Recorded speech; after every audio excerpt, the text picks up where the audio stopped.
and welcome to the Arts and Wellness Café. So glad you could join me. I'm Amanda, if this is your first time here on my channel, and every week we have a little chit chat about the word for the week. The word for the week is set on Mondays on my podcast, and I'll leave the link below. So the word for this week is...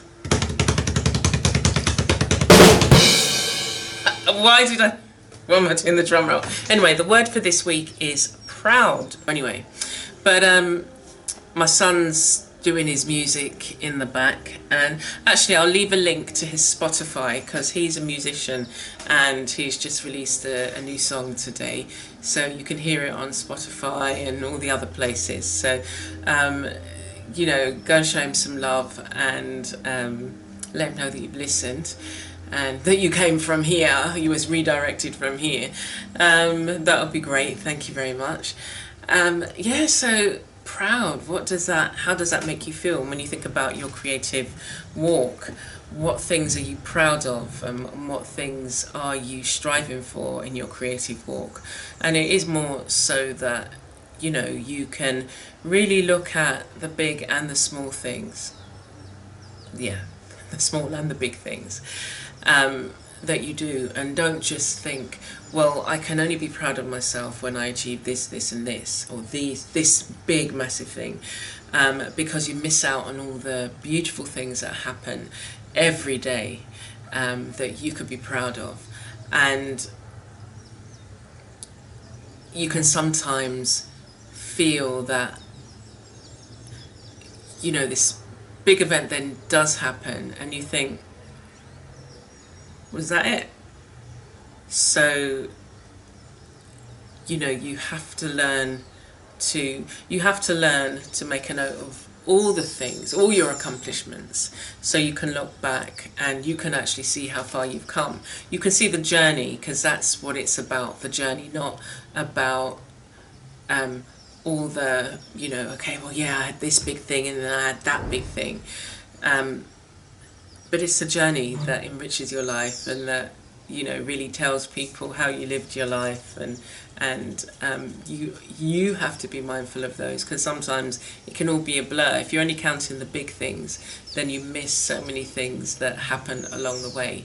So in today's episode in today's show, but not like that, in today's episode, that's one of the things I want you to think about.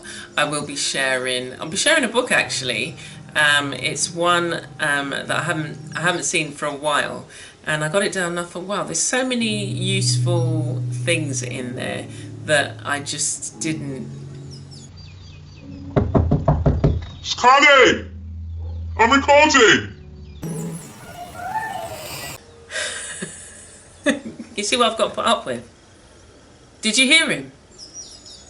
And I might even leave that in, because that's what I have to put up with all the time. I'll be showing a book that, where is it? It's here. It's called Altered Book Collage.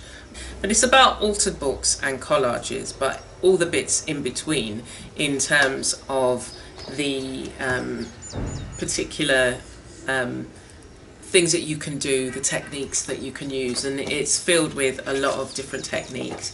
And it's also, anyway, so I'll talk about that book. I'm just going into it now. So it's this book, Altered Book Collage by Barbara Matthiasson. I'll show you a piece of work, and I'll show you an art journal that I'm working in. Not journal that I'm working in. I shared it on Monday about a paper roll that I brought. I brought this big paper roll, and initially it was like, I'm gonna I went to the hardware store and I brought, they call it it's either a grab bar or a pickup stick, because it's a long extendable arm. That's what it's, extendable arm basically. And the one that I was using from the dollar store, it was fine, it was perfect. But then I tried to pick up a snail Cole has left he's left his aftermath. He's got a bad belly or something. Anyway, so yeah, the snail. I tried to pick up a snail to fling it, and the pickup stick broke. The plastic in it snapped. Anyway, so I went to the store. I've been going around looking for it, couldn't find it. Went to this store and they had one for $40, one for $80, and I thought, I'm not paying that. Anyway, so going and going and going, and the reason why I use it is in the garden. Here's a shot of the garden. Anyway, in the garden there are these things called the shack tree, and they have these pods and they scatter all over the place, and a tree can produce a few hundred, if not more, several hundred of these pods, and they disperse the seeds, and each pod has at least between 8 and 15 seeds depending on the size. So what's been happening actually, which is a good thing, is the birds have been finding, so they've just scattered all over the garden, and I normally, as I say, pick them up. It's like my daily ritual, but usually there's a few, it drops a few, like say 20, and then the next day. But because of the volcanic ash that we had, you couldn't really go out there, and the wind, it's like there's a few hundred on the ground, especially in my moringa patch. But so out of desperation, I went to this store and found one, and it was like $54, and I was just like, $54? But I was so desperate that it was just like, I need it, I've got to buy it, because the gardening guy was coming to cut the grass, and it was just like, I need to pick up these things. And then when I brought it, it was so heavy, and just doing that, I must have spent like 10 minutes doing that, picking them up. So picking them up and then putting it in the bag, release. And it really kind of, my hands started to ache, and I was just like, not my artist hand, no, I can't. So anyway, I took it back. But I went and got this roll that it was just like, oh yes, in the garden I'm going to lay it down over the areas where there are weeds, because it can also act as a weed block. But I got it back and I thought, oh, I feel like making an art journal. So that's what I'm going to show you. I'm going to show you a series of art journals that I have made from the papers. So let's get going.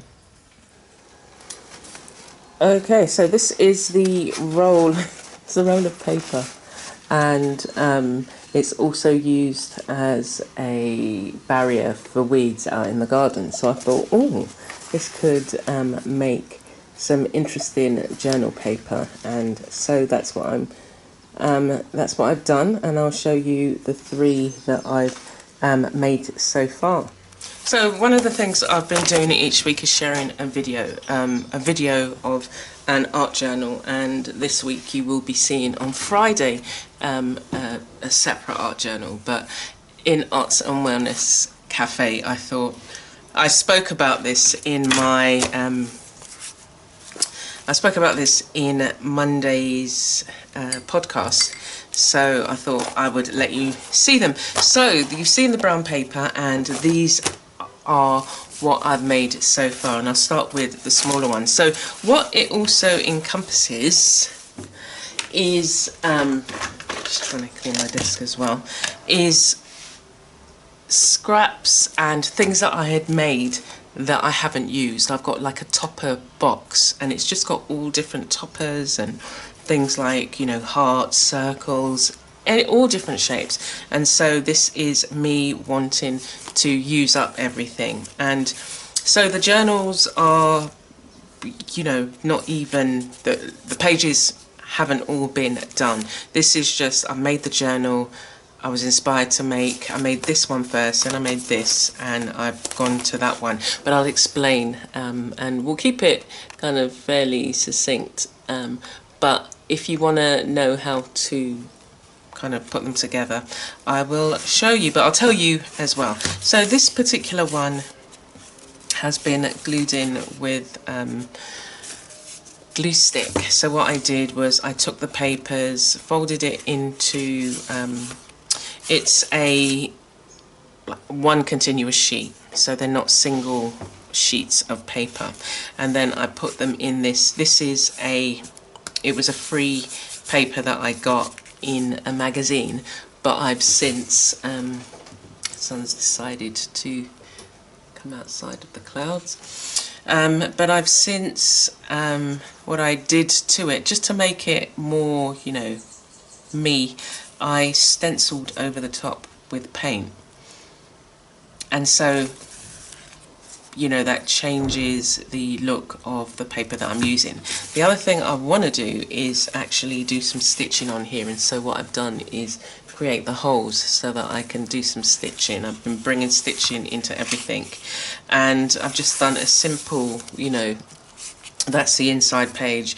As I say, it's not finished, but I'm going to do some stitching, and I'm not sure what I'm going to do here. This is a stencil, so it's a small stencil, and what I've done is just put this on the paper several times. I had originally painted the paper. There's probably 3 different stencils here, but the main one is the darker colour, and I think it looks quite effective. And so what I've been doing in here is experimenting with some of the stencils that I've got. Again, it's what have you got in your supply that you haven't used, and start to use them. So we've got a flower stencil. It was a flower stencil. There's 2 different stencils. One of them has got a selection. Actually, there's 3 here. One has got 4. Just looking. Okay, as you go down the layers, it looks even different. So this one is from a Mother's Day card, and it had a cutout. So I thought, let me use it as a stencil. I've got a little kind of oval shaped stencils, and then I've got these flowers here. That was on one stencil, and then we've got the flowers over here. So the rest of the pages are just been prepped for me to use, and I was playing about with a compass. Again, I've had it for years, and I thought, it's this one, look at this, doesn't it look cute? So and it comes with the lead as well. I just thought, look at that. I've had this for years. It cost me £2.50 back in the day. It wouldn't be that now. But and then I've got a really cheap one here. But the one that now would have been more expensive is the nicer one. This one, you're fiddling about with the screws here to tighten it. Anyway, so I'm going to have some fun with that. Again, playing about with stencils, seeing what kind of effect I can get using the stencils and different coloured paint. I've painted the paper. Let me see if I've got a raw piece of paper in here. No. So I've gone over all the paper in here and just covered it with paint, just to prepare me, and this one's got gesso, just to prepare for when I'm ready for it. And over the coming weeks, you'll probably see some pages being done in this, or maybe even the stitch piece. And this back piece, I want to make a pocket, so I've put holes in both of them. So that's that one. I put a butterfly on the front, and then cut out paper that I had altered, and there's a heart there. Again, I think it looks nice, and it's something that you can add to as and when you want. And then the second one was, I had some more paper. So this is free in a magazine called Stampington.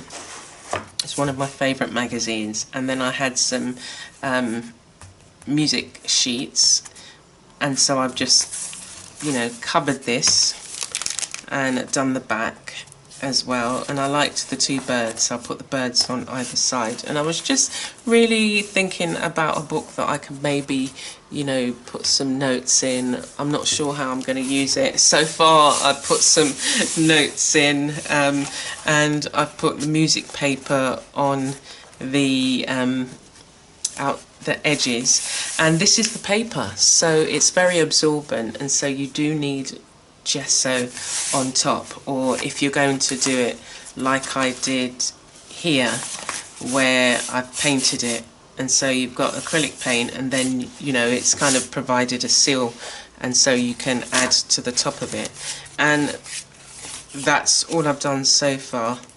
And that's the back page. It's again, you know, this is another artist paper, and I've put it in here, and then I'm going to add my own kind of patterns and designs. So it's almost like this is the first layer, and then I'm going to add to it. So that's that one. I really liked that one, and I've been carrying this around with me from my studio to the house, and kind of just jotting down a few notes of things that I need to do.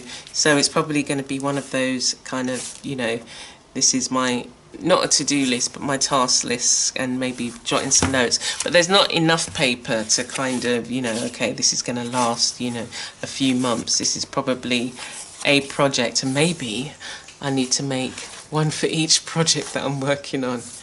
Actually, I'm feeling that. Okay, so this is the other one that I made. I made this recently, and I've taken sheets of paper, so rather than this continuous piece of paper, and I folded it over and cut it and then stuck pages together, this is the single pages, and all I did was decide on the size, and then I've stitched it down the middle. Now if you want to find out about, you know, making journals and stitching journals, head over to Kiala Givehands. She's a bookbinder, and she makes a whole range of wonderful journals. But I've stuck, you know, jigsaw puzzles on the front. I've covered it with tissue paper, gessoed it, painted it, and there you have it. So that's that. And again, if you want some tips, I've left a tip for you there. So let's get back into the studio. Well, we're in the studio, but let's get back to the cafe. So how was that? What did you think? So I'm going to be spending some time for the rest of the week working in the books, and on Friday you'll get to see another art journal as part of the 52 weeks of art journals, a whole year of art journals, which I am at the moment just kind of showing you, doing like a flip through of the art journal, and then on Mondays doing a journal page, whether it's in that journal or another journal. It's just like, it's all about art journals. But as we're I guess, you know, sometimes art journals, you know, depending on what you've decided to make, can start their life as a book, and then you alter the book, and it's actually really quite fun. And I think if you can give yourself the time to do it, then you should think about doing it, because as I said, it can be great fun. And you use, depending on what it is you do in terms of your practice, then this is a great way to be able to, say, use some supplies that you haven't, you know, bring some to the fore. And that's why I like it. I like being able to create my own journals. I learned how to bookbind, and it was a really useful course, and learning how to do it properly, and then knowing that, okay, well, you can alter it to suit yourself, to suit your own needs. And so that's what I do in terms of making, you know, a lot of these books. I like this particular size and slightly smaller, and, you know, and this, I like all the sizes basically. And sometimes it is just about it's about, what is it about? There's something that needs to be expressed, and so sometimes just creating that art journal, using those supplies, or digging out other supplies, you know, creating some you know, embellishments and things like that that can go on, you know, even these. So if you spent time just creating hearts or butterflies or whatever, then you know that then can go towards another project later on, or, you know, a book that you're altering.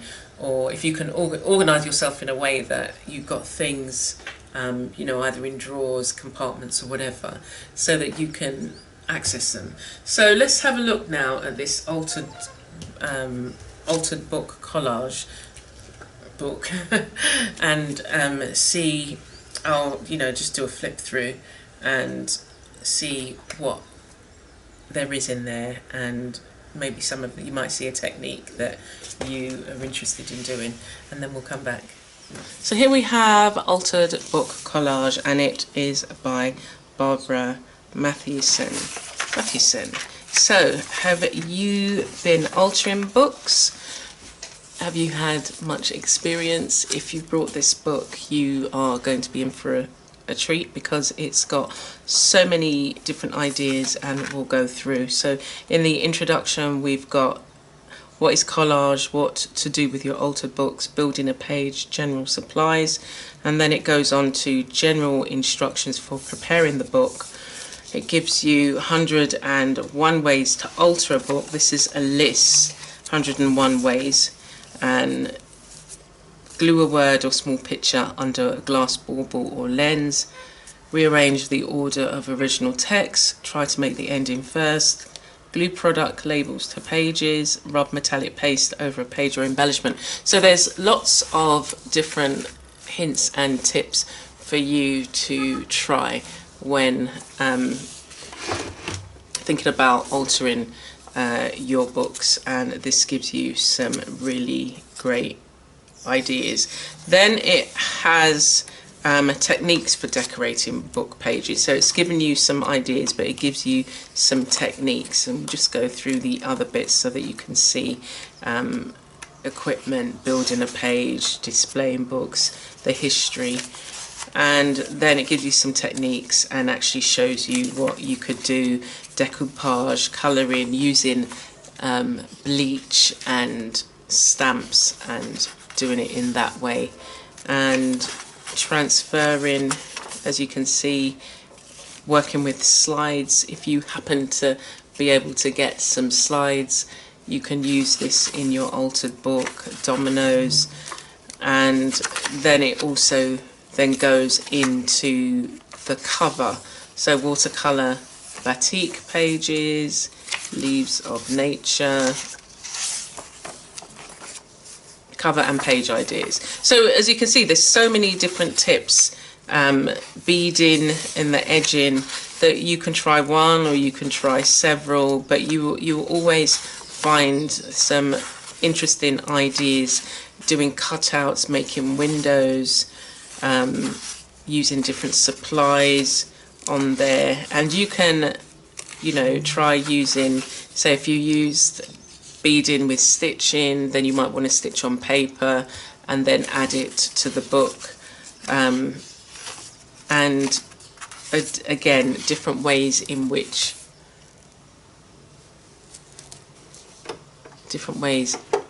you can embellish it.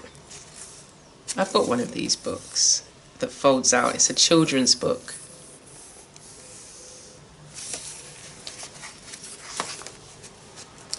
So the children's books have, they're usually thick, made from cardboard, the younger children's books, and they're nice to work on when you're working in an art journal or making, altering a book. Torn windows, stenciling, leather bound, using ribbon, cheesecloth, all different fabrics, stitch, tags and envelopes. So there's so many different things that you can add to a book to make it look different. I mean, look, they've got a key there, buttons, lace. So it's a nice book. It's a very nice book to work through and see what kind of ideas you want to incorporate. Try a new technique, see what you've got in your supply, and try out some of these examples. And then at the end it looks like we have books, altered book pages by other artists and what they've used. And you can transfer this into other art practices. So if you're painting, you can maybe think about putting some of the ideas on here, embossing, using stamps.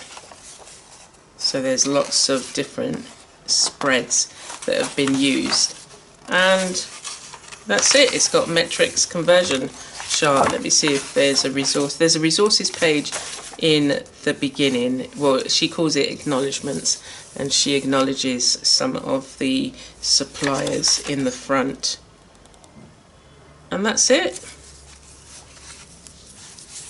So check it out if you get a chance. And I just wanted to give you a quick glimpse of a piece of work that I just started doing them today, so I'm not sure how it's going to go forward, but we'll see, you know, in terms of what I'm going to do about them.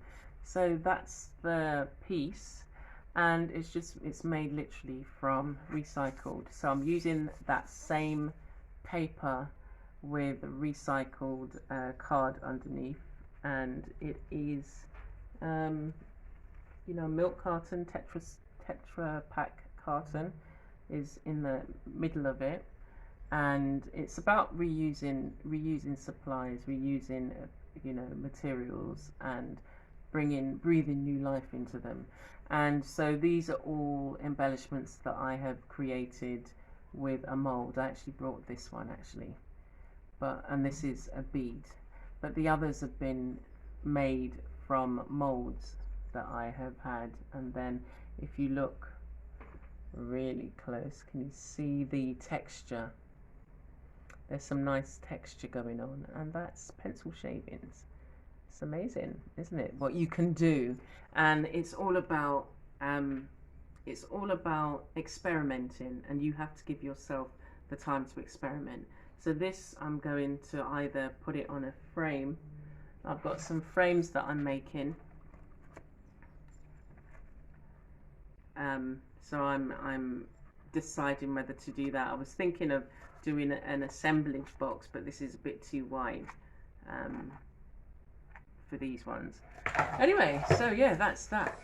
So yeah, okay. Thank you for watching. Thank you for joining me. Sun's come out now. Getting my vitamin D fix. But I hope that, oh sorry. It's like this corner here. I need to have a sort through in the studio. It's just because I'm working on several projects at the moment that it's just like, okay, need an organisation system, you know, like one of those big things, and they open out, and then you've got all of the your art products all in one space. Anyway, so thank you so much for joining me. Do listen to the podcast underneath, and join me on Friday for the next art journal that I want to show you. And yeah, I look forward to connecting with you. And if you haven't yet subscribed, you know, hit that subscribe button, notification bell. Thank you for joining me. You take care, stay blessed, and be a blessing.